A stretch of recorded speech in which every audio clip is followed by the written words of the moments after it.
Deux mots d'abord pour vous présenter l'ARUCA, cette association que j'ai l'honneur de présider. C'est une association qui a été créée en 2002, c'est-à-dire quelques semaines avant la loi du 4 mars 2002, la loi Kouchner, qui a consacré les droits du patient et la démocratie sanitaire. C'est une association agréée par le ministère de la Santé, comme d'autres, pour représenter les patients et défendre leurs droits. Représenter les patients, c'est-à-dire dans les établissements de santé, qu'ils soient publics ou privés, les hôpitaux ou les cliniques, soit dans les conseils de surveillance, qui a remplacé les conseils d'administration de jadis, soit encore dans ce qu'on appelle les commissions des usagers. Et à titre personnel, donc, je fais partie de la commission des usagers d'un centre de long séjour et d'EHPAD ici sur la ville de Besançon. Alors, ce qui va me différencier des intervenants précédents, c'est que je ne vis pas, moi, de l'intérieur, effectivement, ces problèmes, ayant eu la chance jusqu'à présent de ne pas être l'objet de soins hospitaliers. Donc je vais avoir un regard peut-être plus extérieur et un petit peu plus juridique. Voilà. Alors, il est une question que je me pose. Comment se fait-il que alors que depuis un certain nombre d'années, je dirais même de décennies, les droits des patients n'ont cessé d'évoluer, les devoirs des professionnels n'ont cessé d'évoluer, comment se fait-il qu'il y ait encore de la place pour de la maltraitance? Voilà la question que je voudrais poser et apporter quelques éléments de réponse. D'abord, en ce qui concerne les droits des patients, on peut dire que c'est une notion relativement récente, parce que pendant longtemps, le patient s'est trouvé sous le pouvoir du médecin, entièrement soumis. Au XIVe siècle, un chirurgien qui s'appelait Guy de Chauliac affirmait que le malade doit, je cite, « obéir à son médecin comme un serf à son seigneur ». Alors, en matière de droit du patient, on peut distinguer deux catégories. Bon, bien sûr, les droits collectifs, et je veux parler là essentiellement de l'accès aux soins. Pendant longtemps, on a plus parlé de charité, des hospices, la charité, l'accueil, que de soins à proprement parler. Alors, en ce qui concerne les droits collectifs d'accès aux soins, bon, la France s'est engagée assez tôt dans cette voie, suivant en cela la Prusse, qui avait été précurseur au XIXe siècle par des lois sociales très novatrices à l'époque. Et la France donc, a suivi cet exemple dès le XIXe siècle. Et par exemple, la première grande loi a été celle du 30 juin 1898, la loi sur les aliénés, ça s'appelait comme ça à l'époque, c'est-à-dire sur la psychiatrie, qui a été en vigueur il n'y a pas si longtemps que cela, il y a encore une quinzaine d'années. Cette loi de 1838 était toujours d'actualité. Et puis, l'étape essentielle de ces droits collectifs est venue donc après la Seconde Guerre mondiale, avec les ordonnances de 1945, qui organisent notre sécurité sociale telle que nous la connaissons actuellement. Et on peut dire qu'aujourd'hui, l'universalité du droit aux soins et à l'assurance maladie est établie, avec d'abord la CMU, qui a été créée en 1999 et qui vient d'être remplacée récemment par ce qu'on appelle dans le jargon la PUMA, c'est-à-dire la protection universelle maladie, en 2016, donc qui a remplacé la CMU, et dispositif qui est complété aujourd'hui donc par l'aide médicale d'État, si bien qu'aujourd'hui en France, tout individu peut avoir accès à des soins. Ce sont donc les droits collectifs. Alors, en ce qui concerne les droits individuels, on a commencé à en parler en France à partir des années 20. Mais le point d'orgue, ça a été la loi du 4 mars 2002, la loi Kouchner, qui consacre les droits individuels du patient et la notion de démocratie sanitaire. Cette loi du 4 mars 2002 marque un véritable tournant dans la relation médecin ou soignant-patient, en passant d'un modèle, on pourrait dire, de paternaliste, à une plus grande autonomie du patient, pour que celui-ci devienne davantage partenaire à ses soins. Ces droits, on ne va pas entrer dans le détail parce qu'ils sont nombreux, il suffit de feuilleter le code de déontologie médicale ou le code de la santé publique tout simplement. Ces droits ont un fondement unique qui est le principe général du droit à la dignité de la personne, qui a d'ailleurs été érigé comme principe constitutionnel en 1994. Alors, la liste de ces droits, je vous le disais, est longue, mais force est de reconnaître que la primauté du droit à l'information, ce droit à l'information est essentiel. Ses facettes sont nombreuses et sa mise en œuvre est certainement quelque chose de très difficile, le plus difficile. Depuis la loi de 2002, les droits individuels n'ont cessé d'évoluer et la réglementation de s'affirmer. Le dernier exemple, eh bien, c'est celui dans le domaine de la fin de vie, donc de la loi du 2 février 2016. En ce qui concerne maintenant l'autre versant, on va dire, ce sont les devoirs des professionnels, les devoirs des soignants. Alors on pense tout de suite aux règles déontologiques, la morale professionnelle.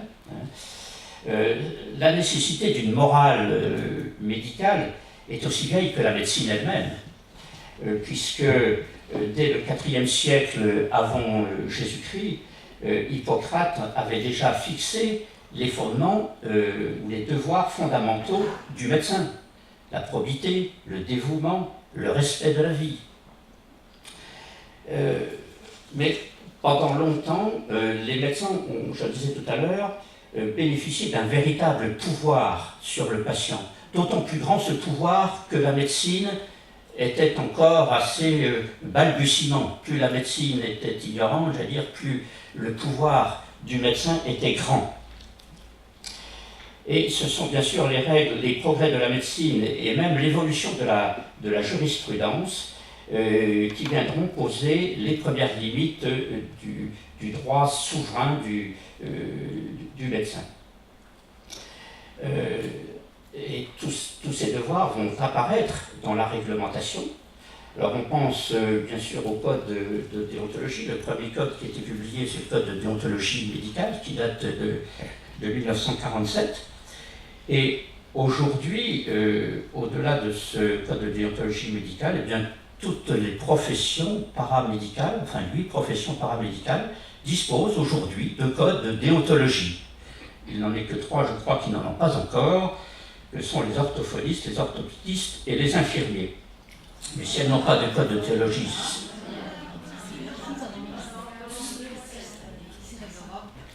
Oui, c'est récent.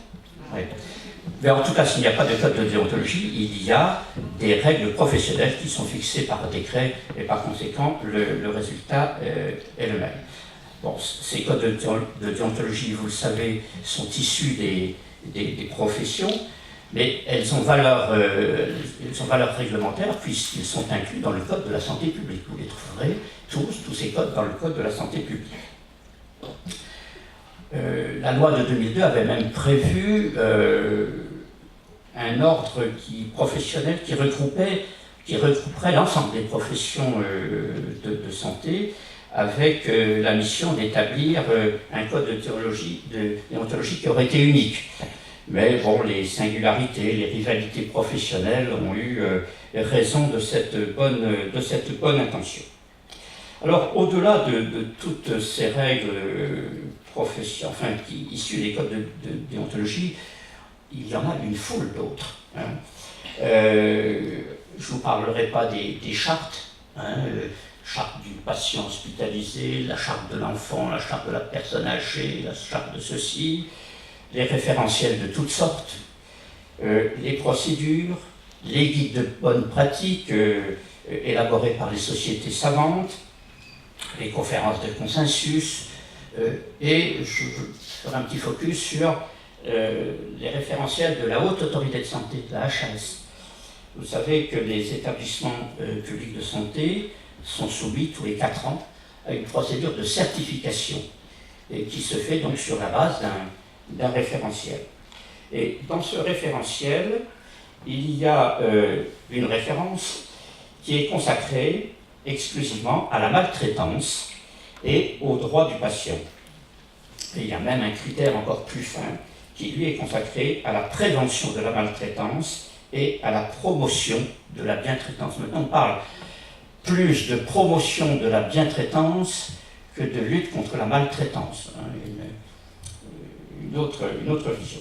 Alors, ce référentiel interroge les établissements donc, qui sont soumis à cette démarche de certification sur les modalités de signalement des actes de maltraitance, sur l'identification des situations, des facteurs et des risques de maltraitance, sur la promotion de la bientraitance dans le projet d'établissement, sur l'expression des patients et de leurs proches, des actions de sensibilisation des professionnels à la prévention de la maltraitance, et encore des actions de prévention de la maltraitance.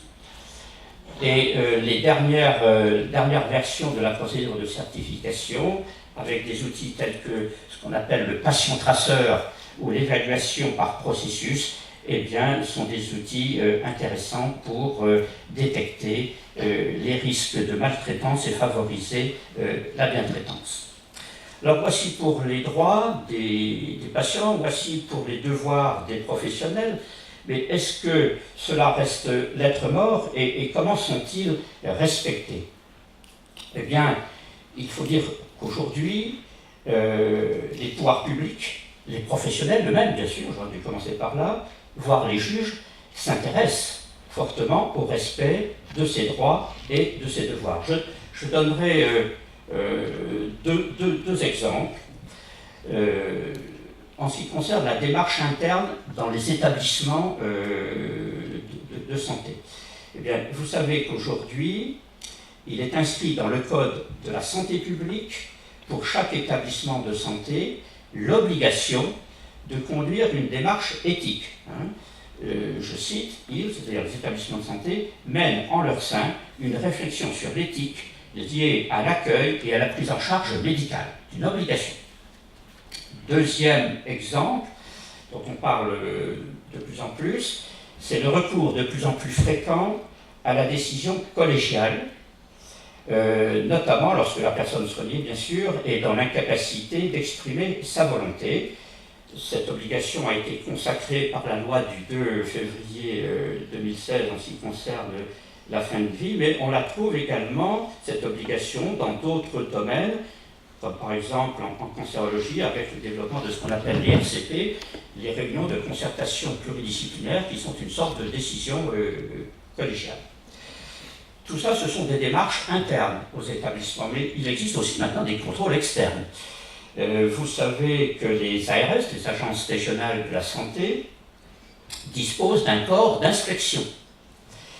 Et si vous avez la curiosité de lire un document que vous trouverez sur Internet qui est en cours de préparation, qui s'appelle le schéma régional de santé, il a 338 pages, c'est un peu long, mais vous trouverez quand même in fine les intentions de l'ARS dans ce domaine, qui est de contrôler régulièrement, en particulier dans le domaine médico-social, c'est-à-dire les établissements d'hébergement, les EHPAD, et bien de faire des contrôles externes, impromptus souvent, pour détecter les situations de maltraitance. Et chaque année, en Bourgogne-Franche-Comté, eh bien l'ARS contrôle 5 établissements d'hébergement. Et elle envisage de poursuivre cela jusqu'à la fin de ce schéma dont je viens de vous parler, c'est-à-dire jusqu'en 2027.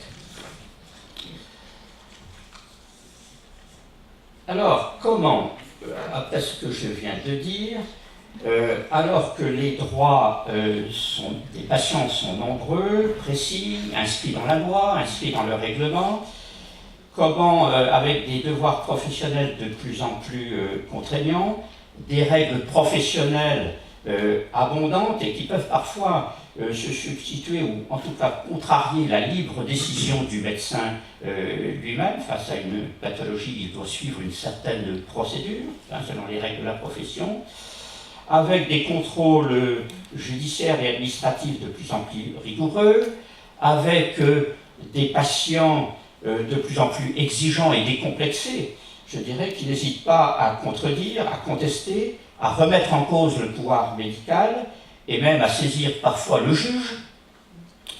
Comment, alors que les représentants des usagers sont de plus en plus présents dans les établissements, je vous parlais tout à l'heure des commissions des usagers, des conseils de vie sociale, des conseils de surveillance, comment, alors que les équipes soignantes sont de plus en plus sensibilisées à ces notions de maltraitance et de bientraitance, eh bien, comment se fait-il qu'il y ait encore de la maltraitance? Alors, deux réponses. La maltraitance visible, celle dont vous parliez tout à l'heure, c'est-à-dire celle qui relève de la volonté de nuire, forte et qui défraie de temps en temps, le plus rarement possible, la chronique, a tendance à disparaître, mais on en parle de temps en temps. Ces semaines passées, on a encore parlé de cette affaire, de cette aide-soignante qui a répondu de ses actes devant une cour d'assises. Par contre, la maltraitance ordinaire, celle dont les professionnels viennent de parler, eh bien, elle est bien une réalité. Alors, qu'est-ce que cette maltraitance ordinaire, de mon point de vue, hein, je n'engage que moi, je dirais que ce n'est pas le manquement à une règle positive, ce n'est pas le manquement à une règle écrite, à une règle de droit. C'est parfois l'application sans discernement de ces règles, ce que vous disiez également tout à l'heure.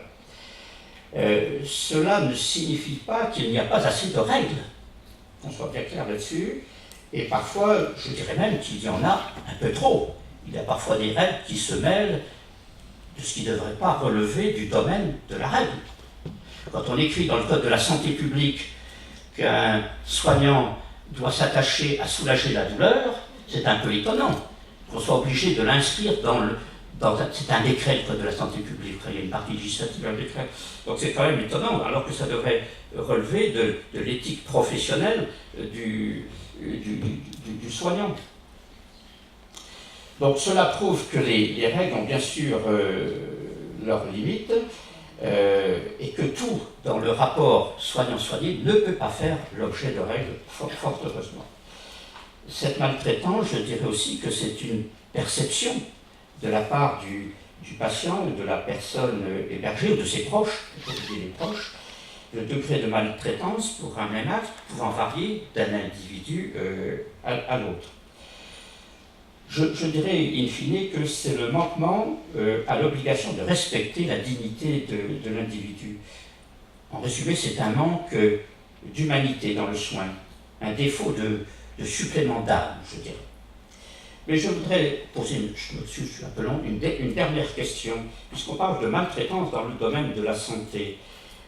Doit-on se limiter à la seule relation entre le soignant et le soigné? Il y a d'autres domaines de maltraitance dans le domaine de la santé. Je veux parler de l'accès aux soins.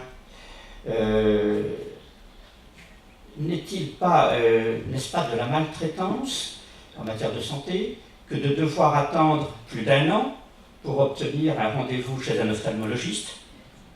N'est-ce pas de la maltraitance que de devoir rechercher un médecin généraliste qui accepte de devenir votre médecin traitant?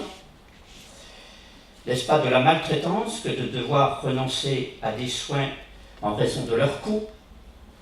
N'est-ce pas de la maltraitance que de devoir accepter des dépassements d'honoraires pour être soigné, voire de donner des dessous de table à un médecin hospitalier pour qu'il vous soigne? Ce sont aussi des exemples de maltraitance. Alors, y a-t-il à tout cela des remèdes? Je crois qu'en ce qui concerne cette maltraitance ordinaire, on est dans le domaine de l'intime, on n'est plus dans le champ du normatif, donc il n'est plus nécessaire de faire de nouvelles règles.